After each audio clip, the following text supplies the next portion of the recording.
छोटे से गांव में दो बहुत ही जिगरी मित्र रहा करते थे। एक का नाम मोहन, दूसरे का नाम था। मोहन एक बड़ा ही भोला भाला और सीधा सादा इंसान था और दूसरी तरफ रोहन बहुत ही शातिर और आलसी किस्म का इंसान था। रोहन को जब भी कोई काम पड़ता तो वह मोहन से अपना काम निकलवा लेता और अपने ऊपर जब भी कोई मुसीबत महसूस होती तो वह मोहन को हमेशा आगे कर देता था, क्योंकि वे बचपन से ही एक साथ खेलते, हंसते, उठते, खाते, इसलिए दोनों के बीच गहरी मित्रता हो गई थी। रोहन को सभी लोग दिन भर समझाते थे, मगर फिर भी वह सबकी बातों को अनसुना करके दिन भर आवारा गर्दी के अलावा कोई भी काम नहीं करता था। इधर मोहन अपनी माँ का एक आज्ञाकारी बेटा था। वह अपनी माँ का बहुत ख्याल रखता था। मोहन के पास अपनी थोड़ी पुश्तैनी जमीन थी जिसमें वह दिन रात कम करके अपनी और अपनी माँ का पेट पालता था। एक दिन मोहन जब खेतों से काम करके थका हारा अपने घर आया तब उसकी माँ ने कहा,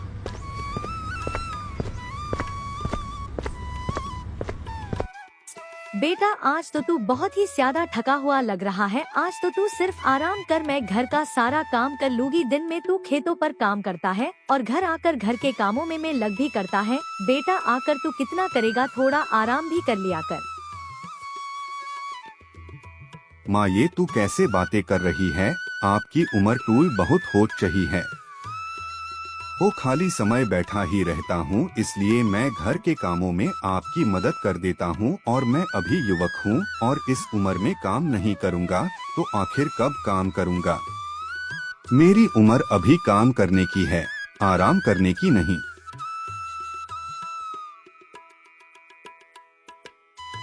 बेटा, मैं तो तुझे दिन रात मेहनत करते हुए देखती हूँ और मैं तेरे लिए कुछ कर भी नहीं सकती, इसलिए मुझे बहुत दुख होता है।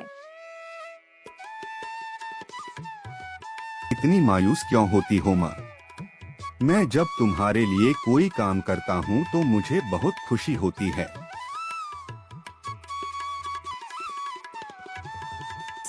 माँ बेटे आपस में बातें कर ही रहे थे कि तभी पड़ोस के मुन्ना काका मोहन के घर आ जाते हैं और मोहन की माँ से कहते हैं,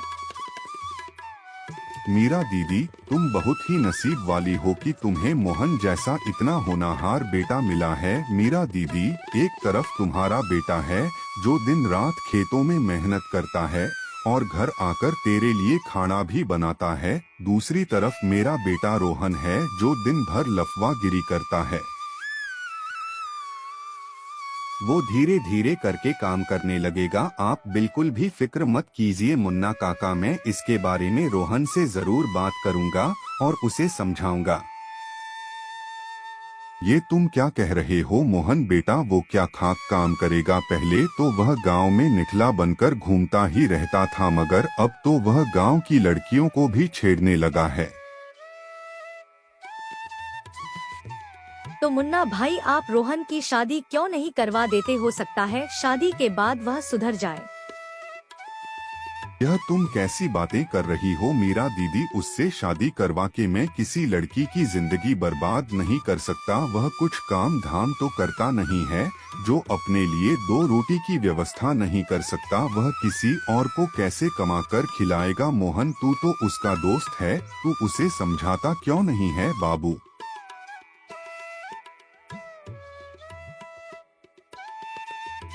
ये लो मोहन बेटा, मेरे घर आज खीर बना था और तुम्हें खीर बहुत पसंद है, इसलिए मैं थोड़ा सा तुम्हारे लिए ले आया हूँ।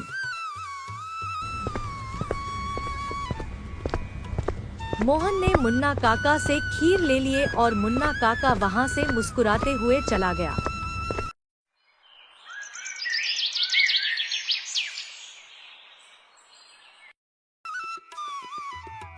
अगले दिन मोहन रोहन से मिलता है और रोहन से कहता है, भाई, कल मुन्ना काका मेरे घर आए थे और बहुत परेशान थे। भाई, तुम काम क्यों नहीं करते हो? रोहन सिर्फ दिखाने के लिए मोहन का दोस्त था, मगर अंदर ही अंदर वह मोहन से बहुत जलता था, यूं गांव में सभी लोग मोहन की बहुत ज्यादा तारीफ करते थे और इधर गांव के सभी लोग रोहन की बुराई किया करते थे। मोहन की बात सुनकर रोहन को बहुत ही गुस्सा आता है और वह गुस्से में कहता है, अच्छा तो ये बात है, अब मेरे पिताजी मेरी शिकायत हर जगह करने लगे हैं। ऐसा लग रहा है कि वे तो मुझे देखना ही नहीं चाहते, मुझे जरा भी पसंद नहीं करते। ऐसी बात नहीं है रोहन, तुम गलत समझ रहे हो। मुन्ना काका हमारे घर के सदस्य जैसे ही तो है, तो भला वे मुझसे नहीं कहेंगे तो और किससे कहेंगे? तुम ऐसा क्यों सोचते हो रोहन? अगर तुम काम धंधा करोगे तो तुम्हारा ही फायदा होगा और तुम्हें काम करता देखकर तुम्हारे पिताजी की भी परेशानी दूर हो जाएगी। अभी कोई मेरी काम करने की उम्र है क्या? हाँ भाई, यही उम्र काम करने की है। इसी उम्र में आदमी काम कर सकता है। जो आदमी अपने जवानी के दिन आराम करने में गुजार देता है, उसके लिए बुढ़ापा किसी श्राप से कम नहीं होता। तुम मेरी बात पर एक बार विचार जरूर करना। इतना कहकर मोहन अपने घर की तरफ चला जाता है। वही रोहन अपने मन में से को दबाए हुए मोहन को जाते हुए देख रहा था। मोहन के जाने के बाद कुछ साल पहले ये मेरे साथ गिल्ली डंडा खेलता था और आज मुझे ये मेहनत का पाठ सिखा रहा है। तभी उसी समय गा का जमींदार अपने कुछ आदमियों के साथ रोहन के पास आता है। जमींदार गा के लोगों को सूद पर पैसे दिया करता था। जमींदार से रोहन ने बहुत सारे पैसे उधारी पर ले रखे थे। रोहन को देखते ही जमींदार रोहन से कहता है, क्या रोहन तुम्हें नहीं पता क्या तुम्हारा ब्याज कितना ज्यादा हो गया है? कब दोगे मेरे पैसे और ब्याज? क्या जमींदार जी अब चिंता क्यों करते हो? आपसे मैंने बोला है ना दे दूंगा जल्दी। तुम हमेशा यही कहते हो लौटा दूंगा, कब लौटाओगे? यही बताकर पिछले 4 महीनों से तुम मुझे बेवकूफ बना रहे हो। मैं तुम्हारे पिताजी की बहुत इज्जत करता हूँ और उनका लिहाज करके बस चुप हूँ। अगर तुम्हारी जगह पर कोई और होता तो मैं उसकी हालत खराब कर देता। जमींदार की बात सुनकर रोहन थोड़ा डर जाता है और जमींदार से कहता है, जमींदार जी मुझे थोड़ी सी समय और दे दीजिए। ठीक है, मैं तुझे आज दिन भर का समय दे रहा हूँ, कैसे भी करके मुझे मेरे पैसे चाहिए। अगर आज दिन भर में तुम मुझे मेरे पैसे नहीं लौटा पाए तो मैं तुम्हारे बाप से सारे पैसे वसूल करूँगा और उनके सामने ही तुम्हें बहुत पिटवाऊंगा, समझा कि नहीं? इतना कहकर जमींदार गुस्से में पैर पटकते हुए वहां से चला जाता है।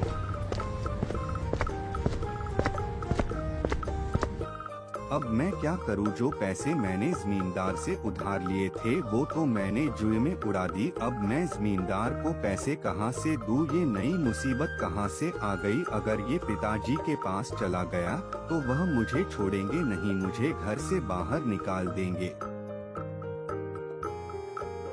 तभी रोहन ने एक तरकीब सोचा और वह खुशी से उछल पड़ा। उसकी आंखों में एक चमक से आ गई। क्यों ना मैं मोहन से थोड़े पैसे उधार मांग लूं? पूरे गांव में एक वही है जिसे मैं बेवकूफ बना सकता हूं। अगर मैं उससे पैसे मांगूंगा तो वह मुझे पैसे जरूर देगा।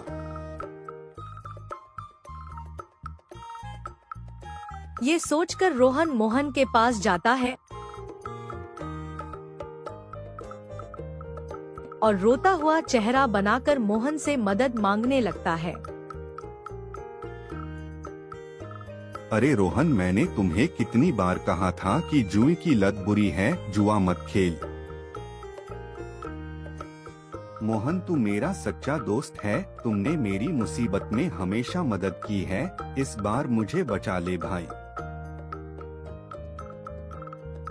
मोहन ने अपनी फसल को अभी कुछ समय पहले ही बेचा था, जिसके पैसे उसके पास ही में रखे हुए थे। मोहन ने उन पैसों को रोहन को दे दिया और रोहन से कहा, अगर तुमने जमींदार के पैसे नहीं दिए तो जमींदार जी तुम्हें बहुत मारेंगे। ये लो रोहन पैसे, और यह पैसा शुद्ध समेत जाकर के जमींदार जी को दे दो और कल से ही एक नई शुरुआत कर और कोई काम धंधा कर ले। मैं तुमसे वादा करता हूँ कि अब कभी जुआ नहीं खेलूंगा और बहुत मेहनत करके तुम्हारे पैसे जल्द से जल्द लौटा दूंगा। रोहन मोहन से पैसे लेकर सीधा जमींदार के घर जाता है।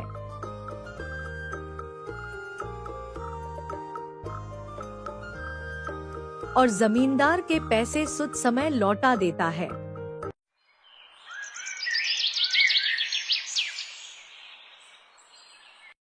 इधर मोहन की माँ की तबीयत बहुत ज्यादा खराब हो जाती है और अपनी माँ के इलाज के लिए मोहन को पैसे की जरूरत पड़ती है। तब उसे रोहन की याद आती है और वह रोहन के पास जाता है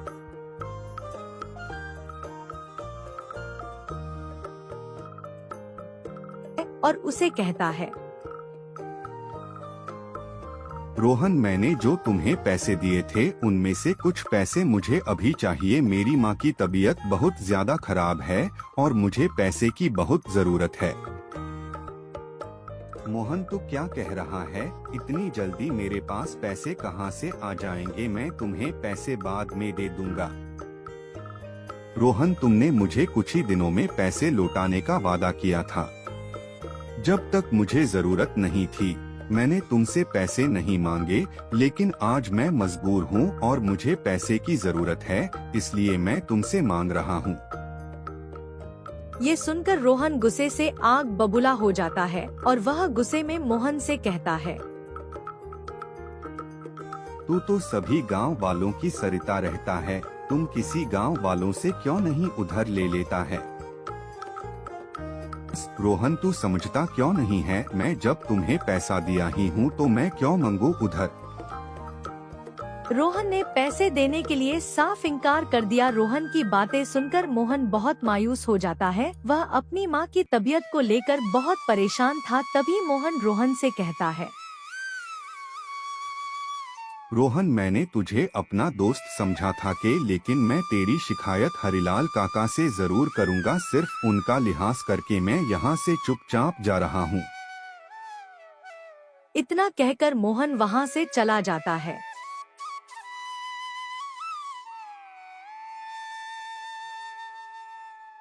अब मोहन की बातों को सुनकर रोहन को बहुत ही ज्यादा बेइज्जती महसूस हो रही थी। तभी उसी रास्ते से गांव का लाला राम काका अपने हाथ में पोटली पकड़े हुए मोहन के घर की तरफ जा रहा था। अरे ओ लाला राम काका, कहाँ जा रहे हो?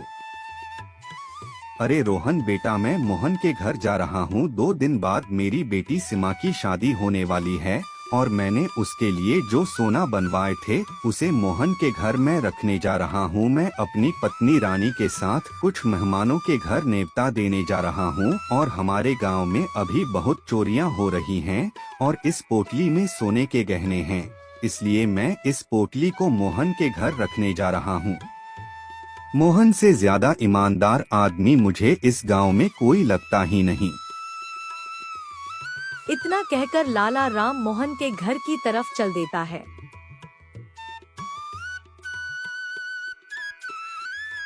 अब लाला राम की बातें सुनकर रोहन के मन में मोहन के प्रति जलन की भावना और बढ़ जाती है। तभी वहां पर गांव का जमींदार अपने आदमियों के साथ आता है और रोहन से कहता है, अरे रोहन, अभी तक तुमने मेरे इस बार के पैसे नहीं लौटाए। रोहन ने पहले से ही अपने दिमाग में एक योजना बना ली थी।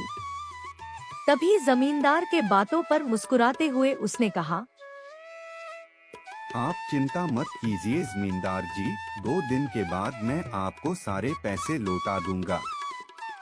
ठीक है रोहन, मैं तुम्हें सिर्फ 2 दिन का समय दे रहा हूँ। अगर तुमने 2 दिन में मेरे पैसे नहीं लौटाए तो तीसरा दिन तुम्हें भुगतना पड़ेगा। इतना कहकर जमींदार वहां से चला जाता है।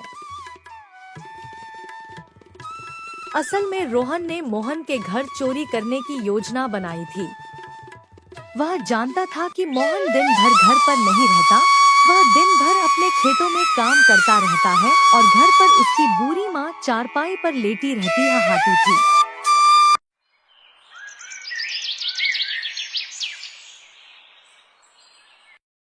अगले दिन रोहन योजना के अनुसार बाजार जाता है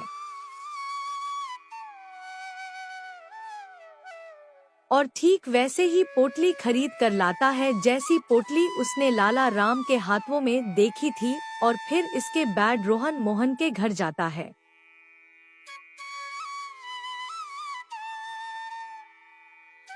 मोहन की माँ जब रोहन को अपने घर में देखती है तब वह रोहन से कहती है, अरे रोहन बेटा, तुम यहाँ क्या हाल जाल है? सब ठीक ठाक है ना?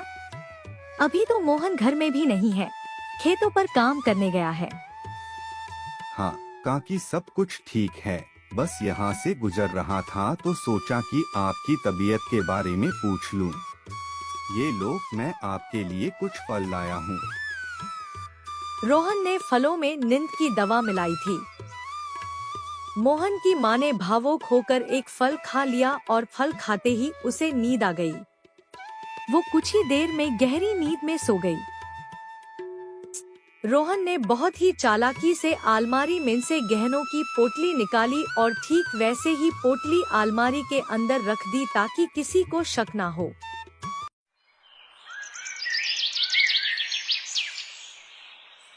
अगले दिन लाला राम मोहन के घर आता है और अपने गहनों की पोटली मंगाने लगता है। मोहन बेटा, मैंने जो तुम्हें पोटली रखने के लिए दी थी, आज तुम वह पोटली मुझे वापस कर दो बेटा। मोहन पोटली लाकर लाला राम को दे देता है, मगर लाला राम जैसे ही पोटली खोल कर देखता है तो वह चौंक जाता है, क्योंकि पोटली के अंदर पत्थर के अलावा और कुछ नहीं था। पोटली में पत्थर देखकर लाला राम मोहन से पूछता है, मोहन बेटा, इसमें तो केवल पत्थर हैं, मेरे सोने के गहने कहाँ पर हैं? ये सब देखकर मोहन को पसीना आ गया और वह लाला राम से कहता है, काका, आपने तो यही पोटली मुझे दी थी। इस पोटली को तो मैंने अलमारी में संभाल कर रख दिया था, मैंने तो पोटली को खोल कर देखा भी नहीं। अरे मोहन, तू यह क्यों नहीं कहता कि तुम्हारी नीयत खराब हो गई है? तुम्हारे मन में गहनों को हड़पने का लालच आ गया है। कहीं तुमने गहने बेच तो नहीं दिए? मुझे तुमसे यह उम्मीद नहीं थी।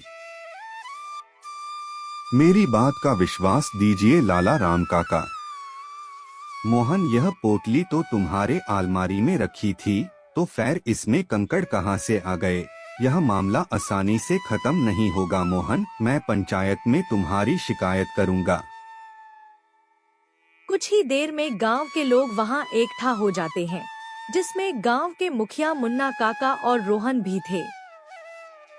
क्या मोहन, तुमने यह किया?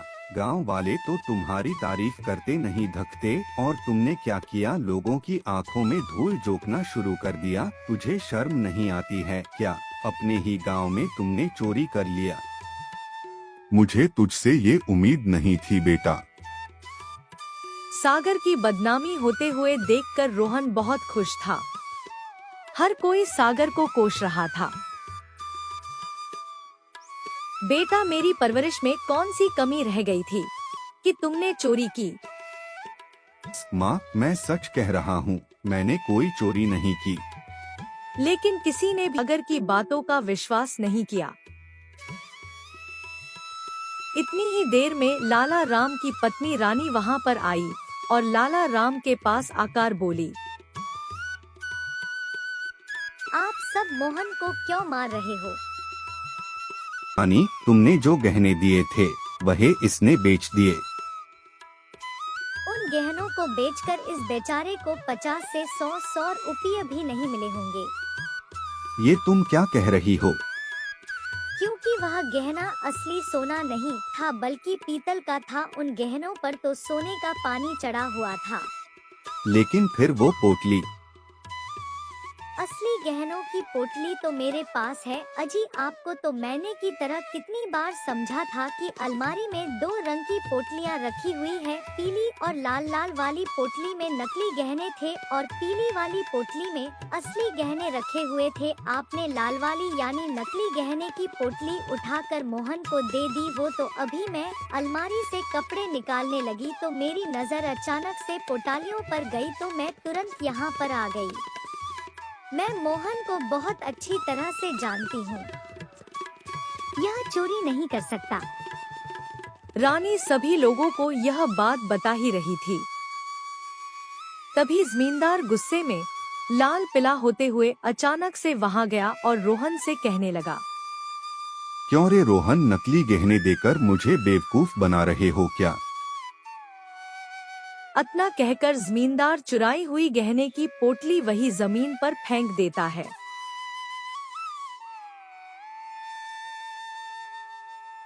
अब रोहन की सारी पोल खुल चुकी थी। गांव वालों को समझे देर ना लगी कि ये चोरी रोहन ने की थी। तभी मोहन की माँ बोली, अब मुझे याद आया कि कल रोहन घर पर आया था और ये मेरे लिए फल भी लेकर आया था, मगर जब मैंने फल खाया तो मुझे बहुत नींद आने लगी और मैं सो गई। अपना पोल खुलते देखकर रोहन मोहन से माफी मांगने लगता है। तुम मेरे बेटे कहलाने लायक नहीं हो, तुम एक कलंक हो। तुमने अपने इतने अच्छे दोस्त के यहाँ चोरी की तो दोस्ती पर कलंक है। इसकी वजह से हमने सागर जैसे सीधे और सच्चे इंसान को पीटा। सब लोग देख क्या रहे हो, मारो इस रोहन को।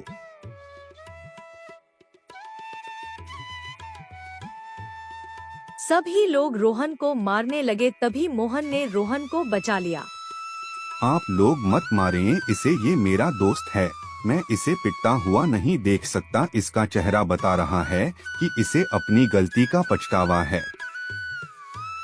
मोहन मेरे दोस्त, मैं तो तुमसे हमेशा जलता रहता था। मैंने तुम्हारे खिलाफ साजिश रची और तुमने मुझे पिटने से बचा लिया। दोस्त, तुमने मेरी आंखें खोल दी।